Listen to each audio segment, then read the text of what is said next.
Hello, fellow Wolverines. My name is Gabby Miller. And I'm Audrey Setner. In this week's episode, we're going to cover our Wolverines' unfortunate home loss to the #1 Oregon Ducks, men's basketball's emphatic home opener win over Cleveland State, ice hockey's upset series win at Boston University, and women's basketball's near win at South Carolina. This past Saturday, our Wolverines fell to the #1 team in the country, 38-17. From the beginning of the first quarter, it was clear that the Ducks were dominant. Following Michigan's first possession, which ended in a punt, Oregon struck first with a 2-yard touchdown pass from quarterback Dylan Gabriel to wide receiver Evan Stewart. Our next possession ended in a punt, but Oregon's punt returner Ryan Pelham fumbled and the ball was recovered by Michigan wide receiver CJ Charleston at the 28-yard line.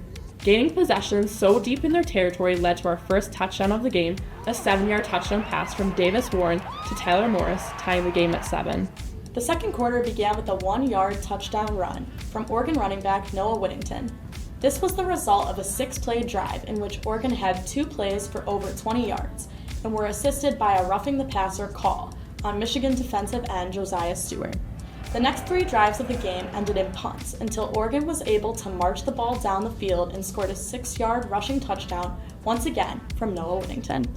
Michigan managed to kick a 38-yard field goal from Dominic Spada on the subsequent drive, but 1 minute and 51 seconds left in the half was enough time for Oregon to crank out yet another touchdown.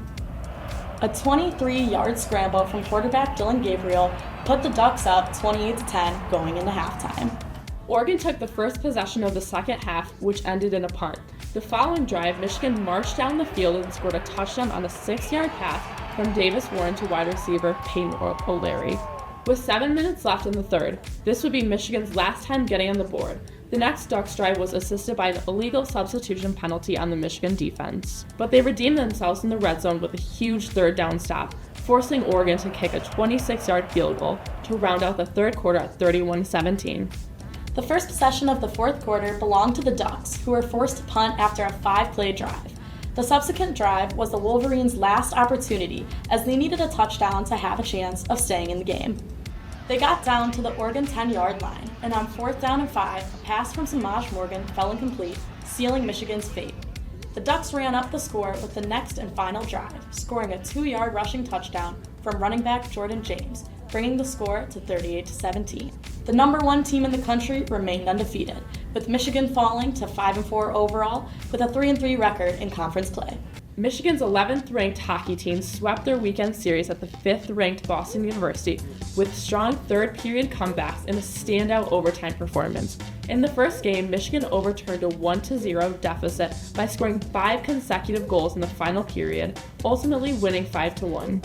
Evan Werner had a breakout performance with 2 goals and an assist, while Logan Stein made 22 saves, leading the Wolverines to victory.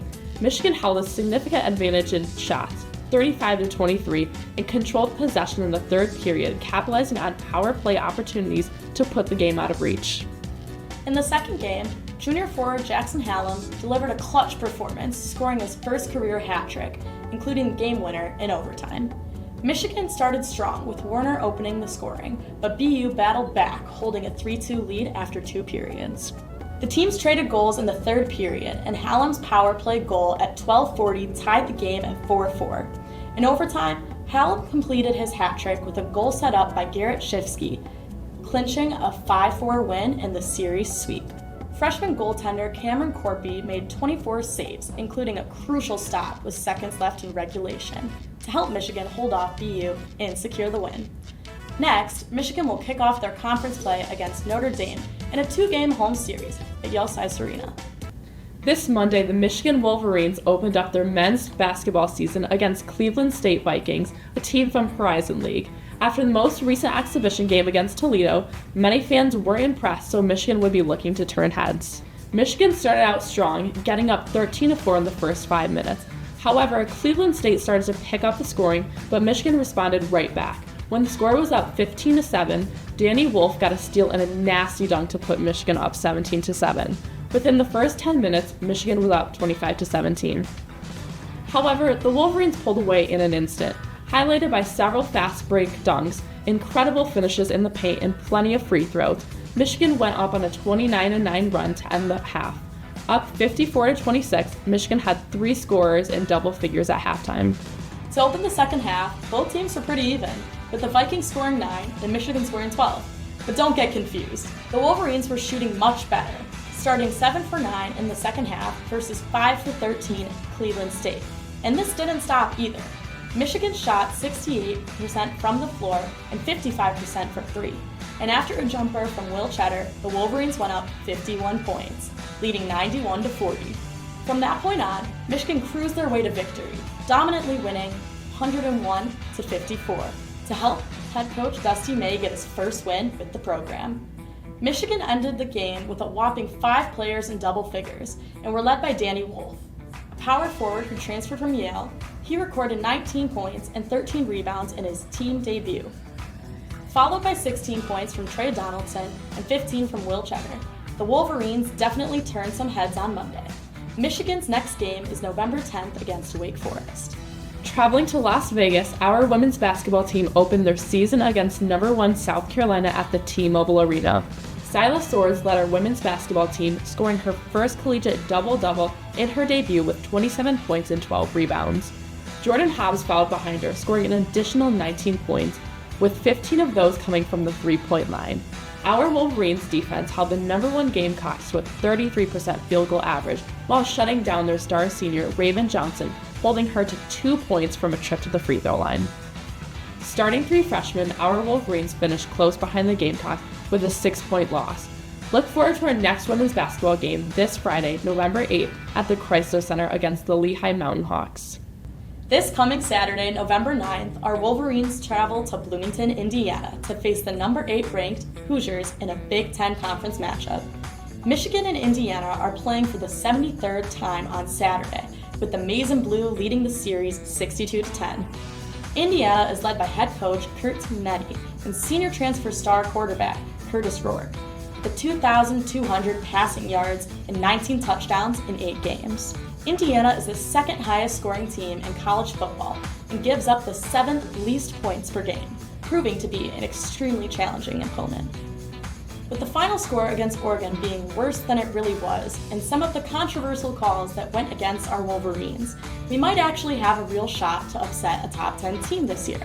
If Davis Warren continues to do the bare minimum to give us a chance in these games, and Donovan Edwards and Kalel Mullings start to perform like they did at the beginning of the year, we could be in for a very exciting game this weekend. All right, so how are we feeling about this weekend? You know, that Oregon game was a tough loss, but at the beginning, This it is looked so a little tough. promising when they, had that tie 7-7, but play calling was just awful. But, I'm feeling a little bit hopeful about this weekend against Indiana. They really haven't had that many major wins. Why not? I felt hopeful last weekend, to be completely honest. I'm not sure how. Do you believe in miracles? Apparently I do. Felt pretty optimistic until we really had a 4th down trick play call. So, hey, and Orgy running into the cameraman. But, it's okay. Yeah. Some things happen, but I'm hoping for a little bit more Davis Warren showing. For sure. I think he actually did show out a little bit more last weekend. More promising plays. Although we had some questionable play calling, I do think he really showed out. Was able to connect with Colson Loveland, the best we've seen all season. Yeah. But what do you have to say about it? When football is down, basketball is up. Hey! I was in person for the game yesterday, and that basketball team looked amazing, and I can't wait to see them play. Do you have any thoughts about them? Will Cheddar put on a show. Oh my gosh. I was supposed to be doing homework, but was streaming it on my phone. Yep. And all the dunks, come on, that kid's a stud. But I just can't wait for Chrysler to be filled this year, because I think this basketball team is going to be something to hey, watch. if anyone can do it, I think Dusty May is going to be the one that fills that arena. Totally with agree. a ton of students. But going into this weekend, how you feeling about Indiana? I think we can do it. You think we can do it? I think we can do Got it. a score prediction by chance? I don't think I'm going to be bold this time. Hey, that's okay. But I think we're coming out with a win. You think we're coming out with a win? I think we are. If we can really capitalize, if they hypothetically have another sluggish start we did against Michigan State, we're not a second half type of team, I'll be flat out honest. Yeah. So maybe we could capitalize during the first half, catch them really behind, off guard, maybe pull off an upset. Right. You never know. Yeah. Maybe 27-24, Michigan Wolverines. Who knows? Thank you so much for watching another episode of WOLV TV SportsCenter. My name is Audrey Setnar. And I'm Gabby Miller. Well, who's got it better than us? Nobody!